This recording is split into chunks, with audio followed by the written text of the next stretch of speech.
So I was working at Meyer. I'm called over to cover the photo lab. And I'd probably been there for about 10 years at the time. And so I'm just going through these pictures, man, and this family brought in their photos from their vacation at the Grand Tetons in Yellowstone. They're just some of the most beautiful pictures I'd ever seen. And I'm flipping through them, and I come to this picture of a grizzly carrying a fish in its mouth. And it was one of the most beautiful pictures I'd ever seen in my life. I'd never seen anything like that in a photograph before. That just completely stopped time for me. And it was just sort of like everything just kind of faded away. You know, it's like all the noise died down, all the color and light went away, and it was this singular focus that I had.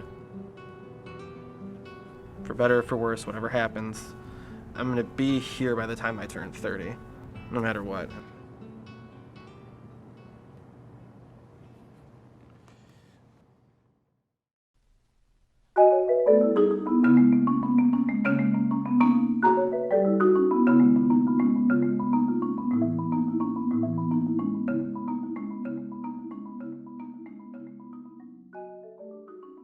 Music for me was a pretty big passion from a young age. That was like really the first thing that I could ever recall being interested in or passionate about or showing any kind of talent for. I kind of got the passion for music from my dad. My dad was a guitar player and a singer, and that kind of spilled over. He sort of immersed us in really good music from a young age. I got a drum set at the age of 10. My brother got me just a hand-me-down set.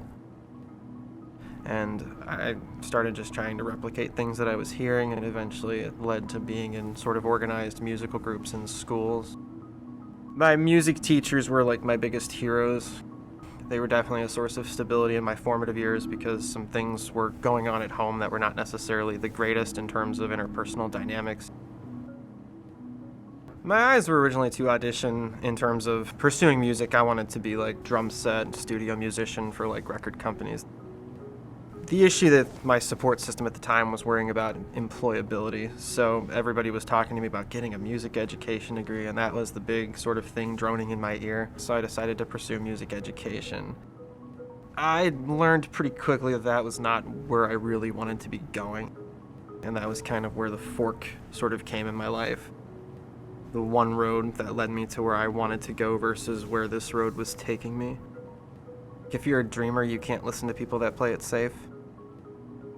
There's a big difference between working a 9 to 5 versus chasing something that might be a little less reliable, even if it might lead you someplace happier. And you know, again, I was young. I mean, I was probably, at the time I was making that decision, probably 17 or 18, very impressionable, and looking to my elders about what would be a good idea. And you know, they all kind of worked the 9 to 5. And that was sort of informing my decision in terms of where I was going to take things. There's also a lot of things that were snowballing in my family at the time. My grandfather was a huge role model in my life. He was such a good example setter and, you know, just the all-American World War II Depression-era badass.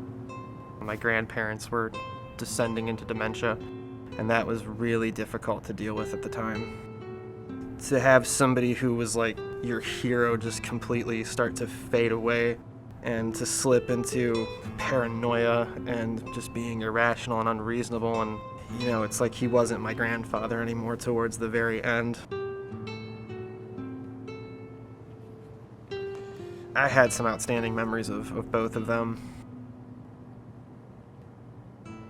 My mom, her mental health just completely dropped off in the last few years of her life.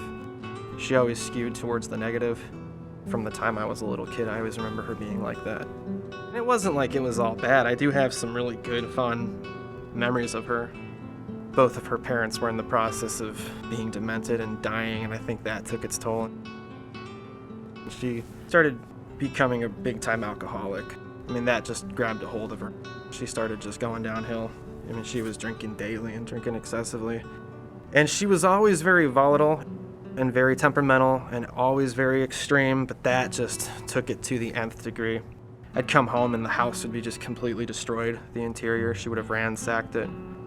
There were instances of that when I was a kid, but I mean, towards the end, I mean, it was just getting to be like all the time. My dad was just as much a victim of it. You know, you want to talk about domestic violence. I mean, he was just as much a victim of it as we were. He had the parenting genes. He was the type that would take us to Cub Scouts and take us to, show up at concerts and, take us with him to do things. In a really heated argument, I was about 7 years old. It was the type of argument that my dad was going to have to go stay someplace else. They were having this back and forth and just this heated exchange, and my dad stomped back in the room, threw his case on the bed, and it was dead silence, and he stopped. He starts backing up with a hurry into the hallway, and I see my mom standing there, and she's got a loaded gun pointed directly at him, face red, baring her teeth. So that was an extreme case, but things like that happened towards the end. It was a lot of that, and it eventually culminated with her suicide. She put a gun in her mouth, and she blew the back of her head out.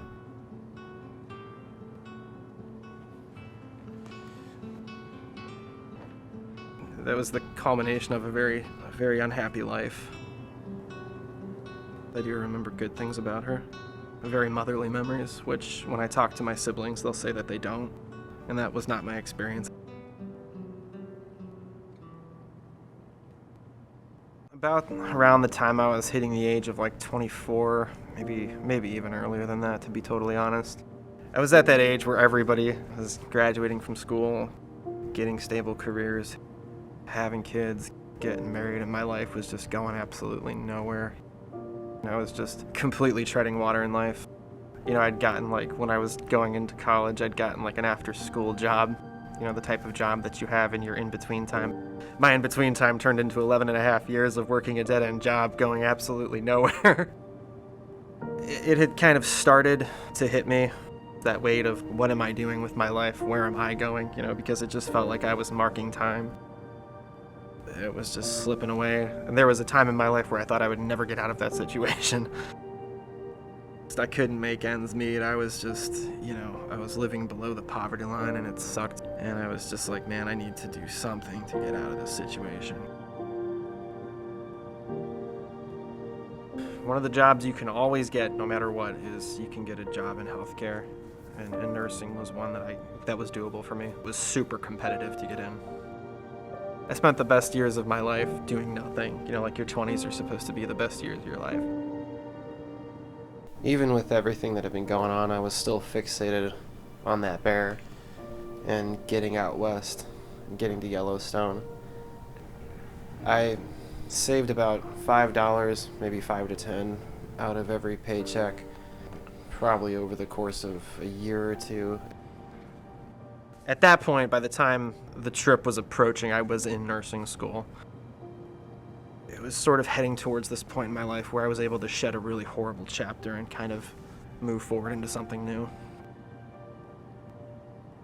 I'd never had that kind of response to a photograph before.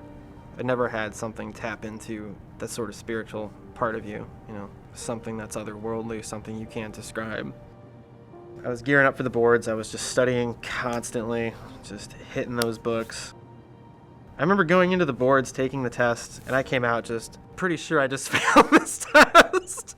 My biggest fear was just having to stay where I was or going back to where I was. There was just a certain pocket of my life I wanted to get out of. And I didn't have Wi-Fi, I didn't have anything. I had to go to the public library. And then I brought it up, and it was like, you've successfully passed the boards. I had to go outside, and I just sat down on the curb and I cried. Then I got a job, and it was life-changing. It really was. When May rolled around, I started heading out west. I drove out there. And at first, it's like anything else, because it's like several hundreds and hundreds of miles of nothing but cornfields. But then you hit South Dakota. And then you look to the south. The landscape starts erupting, and it turns into the Badlands. I'd never seen anything like that before. Not in person, at least. It just totally blows your mind. The geometry of it, just stretching as far as you can see. And then you keep heading out west, and it gradually turns into these nice rolling hills and plateaus. And then eventually it turns into these beautiful ice-capped mountains. I went in through Yellowstone's eastern entrance. I found the place where I was staying, and I got my tent up, and I just kind of went out to this clearing, and I sat down, and it was like, finally, something, you know what I mean? there's like just herds of bison everywhere.